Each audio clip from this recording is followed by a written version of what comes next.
আপনাদের এই ফয়সাল আজকে অনেক কষ্ট করেছে, শুধু ৩৫,০০০ টাকার ফুল লাগিয়েছে সে আপনাদের এই মাহফিলে। আলহামদুলিল্লাহ বলবেন না?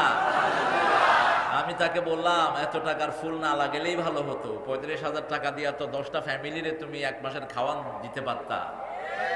ফয়সাল আমাকে উত্তর দিয়েছে, হুজুর এই সৌন্দর্যে যদি 20টা মানুষ বেশি হয়ে কোরআনের হেদায়েত পেয়ে যায় আমি ধন্য হয়ে যাব হুজুর। আমার আর কোনো আশা নাই, আশা হলো মানুষ যেন কোরআনের দিকে আসে। আল্লাহ কবুল করুক। ইন্নামাল আ'মালু বিন নিয়াত ইন্নামা লিকুল্লি ইমরিম মা নাওয়া। যে যা নিয়ত করবে তাই পাবে। ফামান কানাত হিজরাতুহু ইলাল্লাহি ওয়া রাসূলিহি ফাহিজরাতুহু ইলাল্লাহি ওয়া রাসূলিহি ওয়া মান কানা হিজরাতুহু ইলাদ দুনিয়া আও ইমরাতিন ইয়ানকাহুহা ফাহিজরাতুহু ইলা মা হাজারা ইলাইহি। বুখারীর প্রথম হাদিস। যে যে নিয়ত করবে আল্লাহ তাকে তাই দান করবেন। আল্লাহ আমাদের এই ফয়সালকে কবুল করুন।